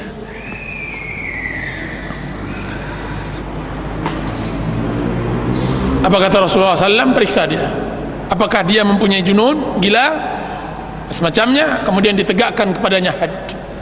Kemudian Khalid bin Walid melemparnya sampai-sampai darahnya mencerat ke wajah Khalid. Kemudian Khalid mencelanya. Apa kata Rasulullah SAW? La tasubbu, jangan celah dia wahai Khalid. Laqad tabat taubatan law wasi'at law tabat law tuqsamu ala law yuqsamu ala ahli al-madinati lawasi'atuhum. Laqad tabat taubatan law qusimat ala ahli al-madinati wasi'atuhum. Sungguh wahai Khalid, dia telah bertaubat jika seandainya dibagikan taubat dia sendiri kepada seluruh penduduk Madinah yang berlaku maksiat, niscaya sudah cukup bagi Allah untuk mengampuni mereka. Taubat. Jadi orang yang berbuat maksiat hendaklah bermuamalah dengan taubatnya, dengan maksiatnya, bermuamalah untuk dia bisa merasakan halawatul iman, merasakan manisnya iman. Sesungguhnya iman memiliki manis, rasakan itu. Rabbana zalamna anfusana wa illam taghfir lana wa tarhamna lanakunanna minal khasirin. Ya Allah, kami menzalimi diri kami. Jika seandainya engkau tidak ampunkan kami, maka kami akan merugi. Kami merugi. Itu yang pertama. Dan yang kedua, bagi orang-orang yang ditimpakan oleh Allah Subhanahu wa taala maksiat ke maksiat, pertama, jujurlah di dalam bertaubat kepada Allah. Pahami tentang hakikat taubat dan bertaubatlah sejujur-jujurnya. Dan yang kedua, bergaullah dengan orang-orang yang saleh. Bergaullah dengan orang-orang yang saleh dari kalangan kaum muslimin, yang mana mereka mengingatkan kita kepada akhirat, mengingatkan kita kepada amal saleh. Dan jauhilah qurana usu, teman-teman yang buruk. Dan sering-seringlah untuk duduk di tempat-tempat yang bersih, di masjid-masjid Allah, di kajian-kajian ilmu. Dan hiduplah bersama salaf, bersama sahabat Rasulullah SAW, bersama tabi'in. Bacalah sejarah mereka, hiduplah. Sesungguhnya menyibukkan diri dengan hal itu akan menghilangkan maksiat kita kepada Allah. Maksiat muncul karena kekosongan hati. Maksiat itu datang karena kita tidak menegakkan kebenaran pada waktu itu. Qul ja'al haqq wa zahaqal batil innal batila kana zahuqa. Ketika kebenaran kita tidak tegakkan, maka datang kebatilan akan menyerang. Pasukan kebatilan akan menyerang diri kita. Maka sibukkan diri dengan kebenaran. Hadiri majlis ta'lim. Penuhi diri kita dengan zikir kepada Allah, dengan salat 5 waktu, dengan berbicara dan berbincang, mengingat akhirat bersama orang-orang saleh, membaca buku, menjadwalkan untuk sosial, menziarah orang sakit. Sibukkan diri, berziarah kubur, berinfak, bersedekah, bergotong royong, pergi ke tempat-tempat kesedihan orang-orang yang ditimpakan musibah. Berangkatlah, sibukkan diri anda dengan itu. Di Madinah ada seorang pemuda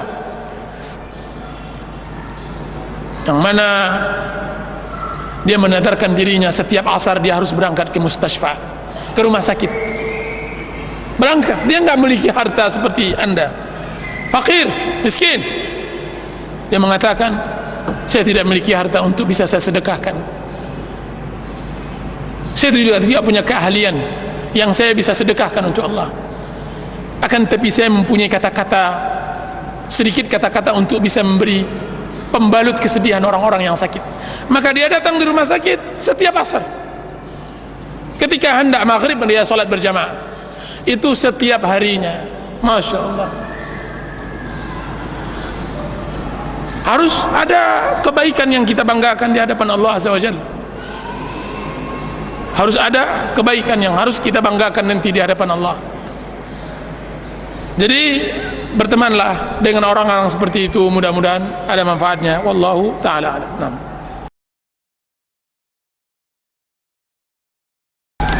Pertama saya katakan bahwa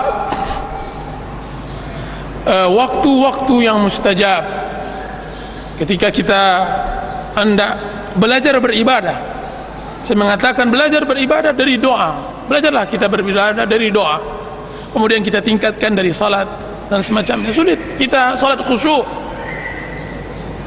dan dia adalah zaman akhir. Bagaimana Rasulullah SAW katakan akan datang nanti di akhir zaman, sebanyak itu orang salat, sebanyak itu pula yang tidak ada yang khusyuk, sebanyak itu pula yang tidak khusyuk.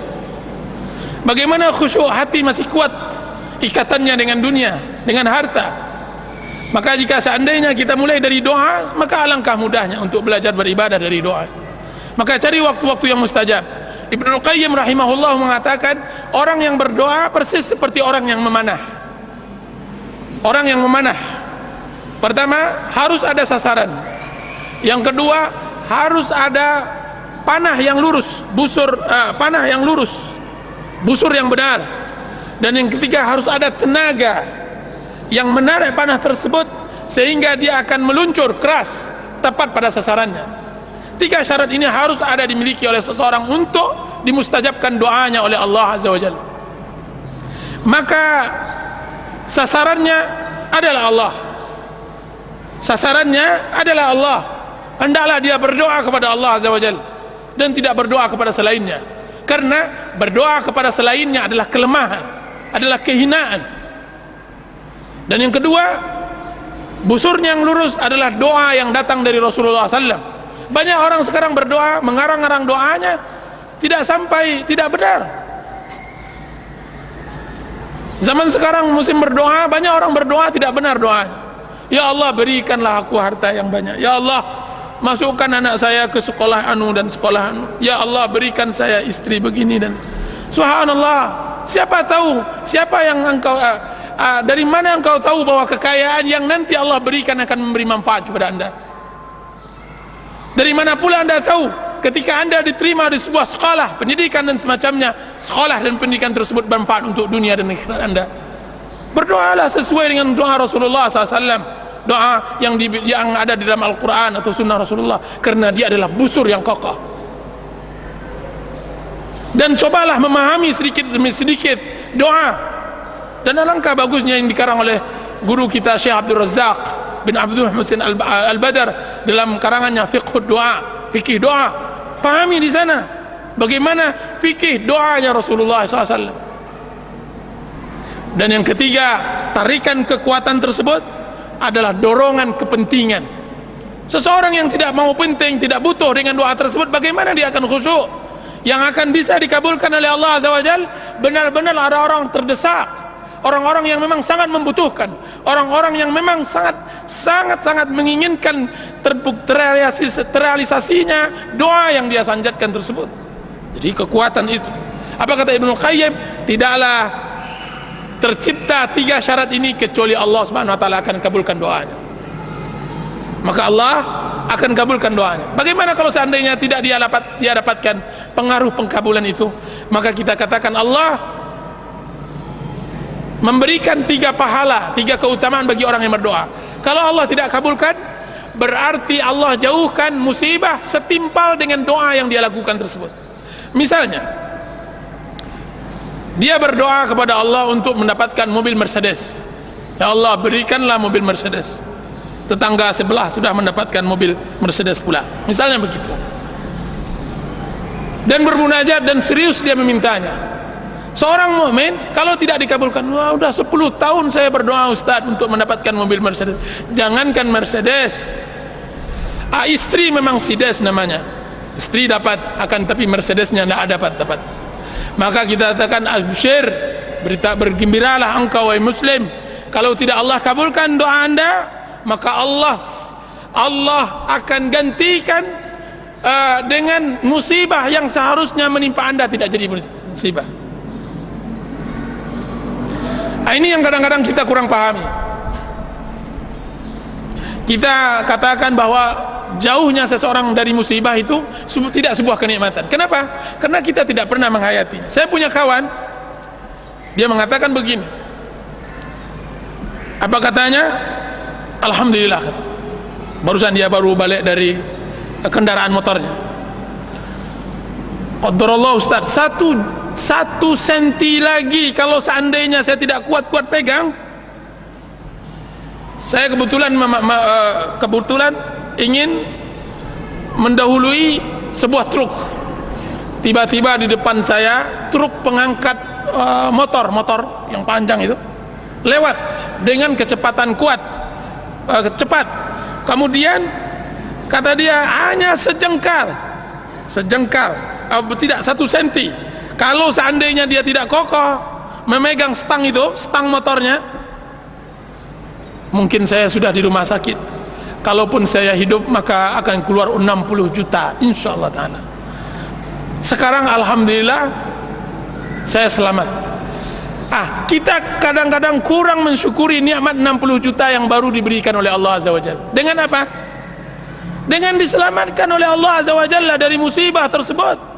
Anda baru dapatkan uang 60 juta diberikan oleh Allah Azza wa Jalla. Dari mana itu?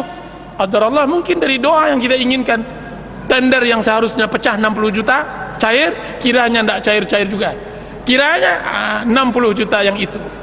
Istri bersama anak-anak berangkat, kita di rumah, tiba-tiba dia menelpon, alhamdulillah Bi, helmnya pecah tapi alhamdulillah sehat. Kalau seandainya kena kepalanya pecah, berapa dia harus membiayai istrinya untuk mengembalikan kepala istrinya tersebut? Subhanallah. Jadi dijauhkan dari musibah adalah sebuah kenikmatan yang harus kita syukuri. Jadi berdoa kepada Allah dengan 3 syarat tersebut, mudah-mudahan kita bisa syarah lebih dari itu. Masya Allah.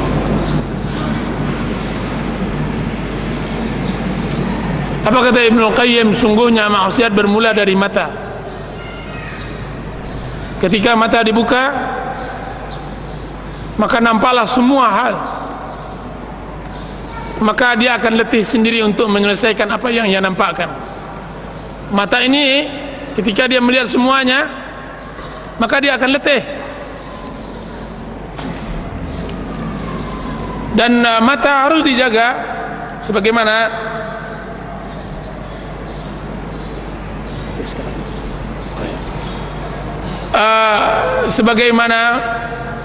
yang diperintahkan oleh Allah Subhanahu wa taala kepada kaum mukminin dan mukminat. Qul lil mu'minina ay yaghuddu min absarihim wa yahfazu furujahum. Katakan kepada kaum mukminin untuk menjaga mata mereka, yughad. Dan ini musibah di zaman kita sekarang karena zaman fitnah. Apa kata salaf? Hendaklah zaman sekarang seorang muslim berkhalwat di rumahnya. Akan tapi jika seandainya di rumahnya juga tidak ada maksiat, kalau seandainya ada maksiat, maka dia keluar dari mulut harimau masuk ke mulut buaya. Kalau seandainya tidak ada di rumahnya maksiat pula, karena maksiat di rumah kadang-kadang lebih berbahaya daripada maksiat di luar. Yang nampak di jalan jauh lebih berbahaya yang nampak di kamar. Maksiat TV, maksiat lain-lainnya yang Masya Allah di zaman fitnah seperti sekarang ini. Apa yang harus dilakukan oleh seorang muslim ketika ditimpakan seperti itu? Pertama adalah menghadirkan kebesaran Allah Azza wa Jalla dalam diri. Besaran. Abdi aja'altani ahwanan nazirina ilai? Hambaku, apakah engkau menjadikan aku zat yang paling rendah di matamu? Jika seandainya engkau berada sama orang tua engkau tidak akan berani berbuat maksiat. Jika seandainya engkau bersama orang, engkau tidak berani berbuat maksiat. Akan tapi ketika engkau bersama aku, engkau berbuat maksiat. Engkau letakkan diriku di bawah orang-orang tersebut. Aku mencintai engkau dengan nikmat, sedangkan engkau membenciku dengan maksiat. Aku turunkan kepada engkau kebaikan dan engkau memberiku seluruh keburukan. Jadi menghadirkan kebesaran Allah Azza wa Jalla La tunzur, janganlah lihat apa yang engkau perbuat dari maksiat, akan tapi lihat kepada siapa engkau berbuat maksiat kepada Allah. Tapi lihat kepada siapa engkau berbuat maksiat. Jadi hendaklah mengagungkan keberadaan Allah.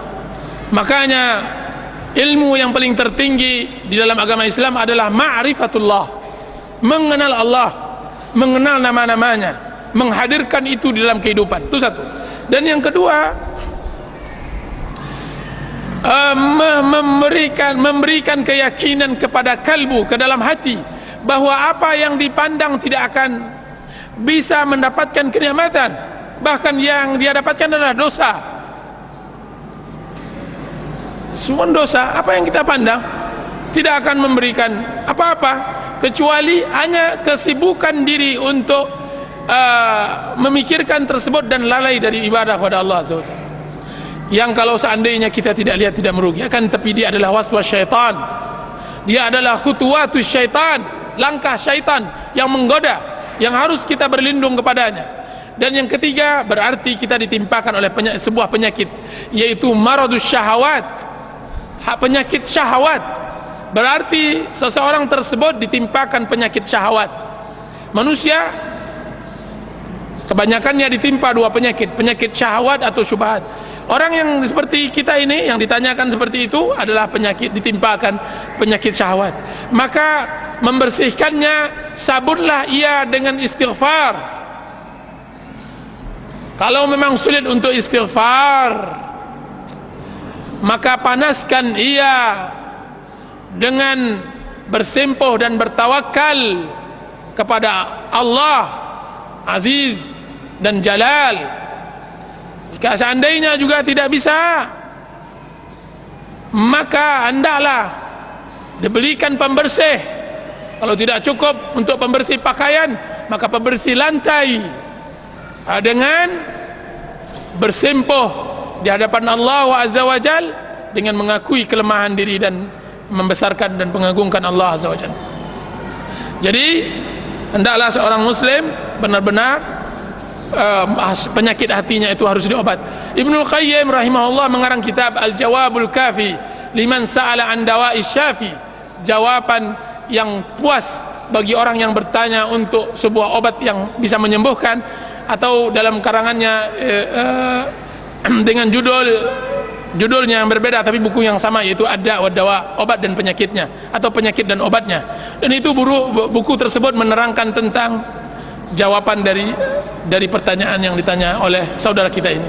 Wallahu ta'ala alam. Hendaklah dibaca buku itu.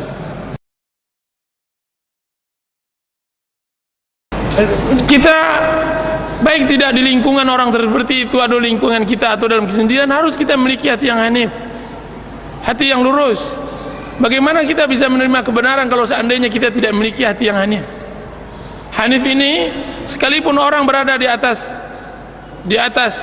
suka kepada Al-Quran dan hadis, tapi dia memiliki hati yang keras, maka dia tidak juga bisa mendapatkan hidayah.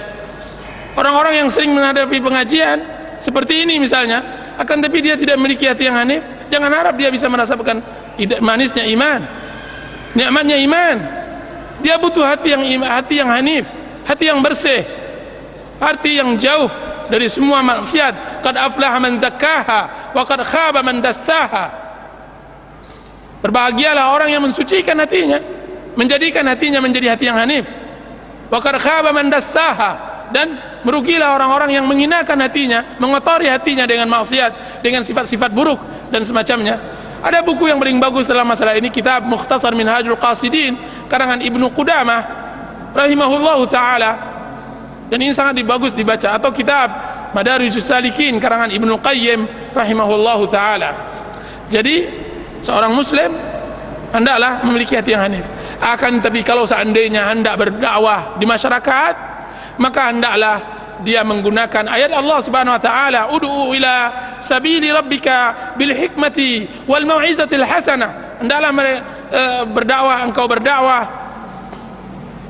kepada jalan Allah Subhanahu wa taala dengan hikmah dan mau'izatul hasanah. Hikmah, harus dengan hikmah, dengan kata-kata lembut. Sesungguhnya ucapan lembut kita, ucapan baik kita lebih banyak mengena daripada ucapan yang kasar, yang keras. Walau kunta fazzan ghalizal qalbi lam faddu min haulik. Jika seandainya engkau keras hati, tidak peduli dengan orang lain, lam faddu min haulik, niscaya mereka akan lari dari dirimu. Jadi kita harus berdakwah dengan ilmu dan akhlak. Dengan ilmu, dengan akhlak. Ada sebagian orang berilmu akan tapi tidak berakhlak. Ada sebagian orang beragama tapi tidak berakhlak. Apa buktinya? Sabda Rasulullah SAW kepada setiap wali wanita untuk berhati-hati memilih pemudanya, untuk berhati-hati memilih suaminya, calon suaminya. Rasulullah SAW bersabda, diriwayatkan oleh Imam Tirmidzi dan hadis itu sahih, "Idza ja'akum man tardawna dinahu wa khuluqah fazawwijuhu. Illa taf'aluhu takun fitnatun fil ardi wa fasadun 'arid." Jika seandainya datang kepada kalian, wahai orang tua wanita, wahai orang tua wali-wali gadis, laki-laki yang engkau relakan agama dan akhlaknya. Lihat, Rasulullah membedakan antara agama dan akhlak. Karena banyak orang yang beragama duduk di pengajian akan tapi lari dari hutang, tidak mau bayar hutang. Ada yang masya Allah akhlaknya seperti akhlak binatang. Benar, hatinya belum masuk iman. Qalatil Arabu amanna.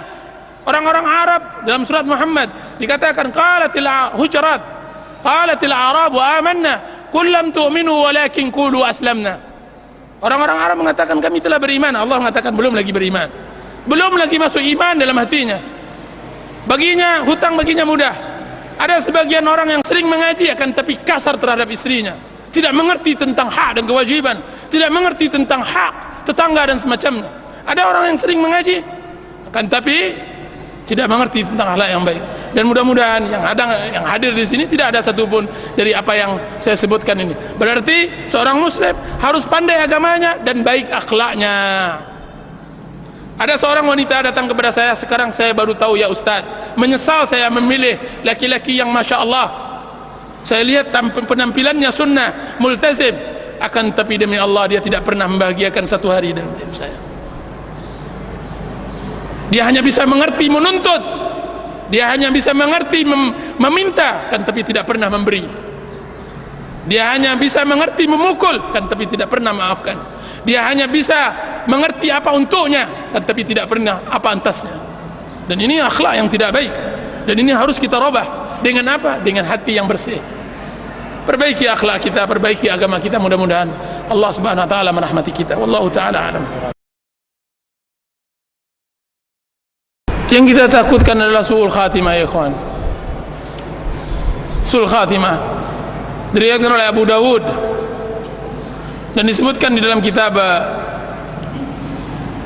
Jami' Ulum wal Hikam karangan Ibnu Rajab, hadis sahih yang juga diriwayatkan oleh Imam Bukhari dalam kitab Adabul Mufrad, bahwasanya Rasulullah SAW bersabda,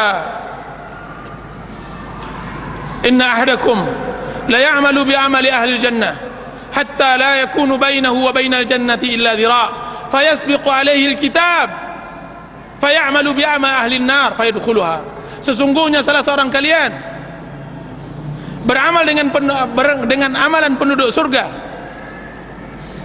kemudian kitab mendahulinya, kemudian membuat dia beramal untuk sehingga antaranya dengan surga tersebut hanya sebatas tinggal satu depa lagi, sampai kitab menentukan lain kepadanya, kemudian dia beramal dengan penduduk neraka, kemudian dia masuk neraka tersebut. Wa inna ahadakum la ya'malu bi amali ahli an-nar hatta la yakunu bainahu wa bainal an-nari illa dhira'.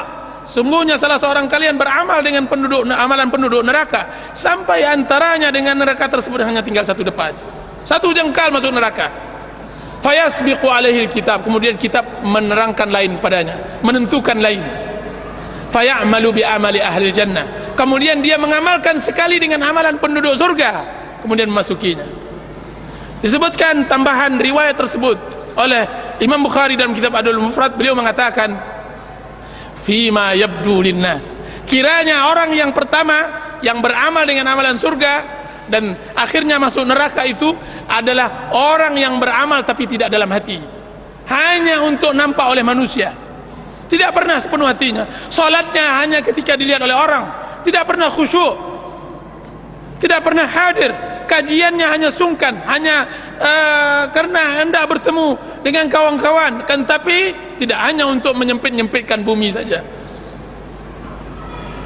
hanya memperbanyak bilangan, akan tapi tidak menambah kualitas. Ini orang yang beramal seperti ini tidak baik. Dia adalah sampah bumi, sampah bumi, dan ini berbahaya. Ikhwan, kita beragama Islam harus dari hati, harus dari hati. Datang ke sini harus dengan hati. Jika seandainya hati ini tidak baik, maka tidak baiklah. Inna fil jasadi mudghah, sesungguhnya di dalam jasad itu ada satu gumpalan. Idza saluhat saluhal jasadu kulluh. Jika seandainya dia baik, baik pula semuanya. Jadi kalau seandainya tidak mau mendapatkan su'ul khatimah, maka hendaklah beramal ikhlas kepada Allah. Dan alangkah sulitnya ikhlas, alangkah sulitnya ikhlas. Dan yang kedua, beramallah berbaik, berbuat baiklah. Apa kata Allah Subhanahu wa taala? Wa amma man saddaqa wa amma man bakhila wastaghna wa kadzdzaba bil husna fasanuyassiruhu lil usra. Siapa yang bakhil, siapa yang merasakan dirinya cukup di dalam hidupnya, berarti kami akan susahkan hidupnya, akan jadikan dia sulul khatimah. Wa amma man a'ta wattaqa wa saddaqa bil husna. Sedangkan orang yang memberi, bersedekah dan bertakwa dan mempercayai hari akhirat, kami akan mudahkan untuknya kebaikan. Berarti kita beramal hari ini, hadir di majlis ta'lim hari ini untuk mendapatkan husnul khatimah, agar dimudahkan oleh Allah Subhanahu wa taala.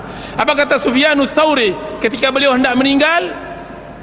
Ketika datang anak-anak cucunya, apa katanya? Diamlah kalian. Ketika ditanya kepada oleh cucu-cucunya, wahai ayah, kenapa engkau menangis? Wahai kakek, kenapa engkau menangis? Apa kata cucunya tersebut? Wahai ayah, kenapa engkau menangis sedangkan engkau imam, engkau ulama? Apa kata Sufyanus Tsauri? Diamlah kalian. Sesungguhnya keletihan hari-hari itu untuk menunggu hari-hari ini. Keletihan hari-hari itu untuk menunggu hari ini, yaitu husnul khatimah, untuk mendapatkan husnul khatimah. Keletihan kita hari ini untuk mendapatkan husnul khatimah. Dan kita mohon kepada Allah agar Allah Subhanahu wa taala berikan kita hidup husnul khatimah. Jangan mati di atas maksiat kepada Allah Azza wa Jalla, agar memudahkan kita untuk bisa menerima kebenaran, membawa ubun-ubun kita kepada kebenaran, memberikan kepada kita hati yang lembut, air mata yang mengalir, kemudian badan yang khusyuk, khudu' kepada Allah Azza wa Jalla. Innahu waliyyu dzalika wal qadiru alaih. Subhanakallahumma wa bihamdika asyhadu an la ilaha illa anta astaghfiruka wa atubu ilaik. Sallallahu ala nabiyyina Muhammad.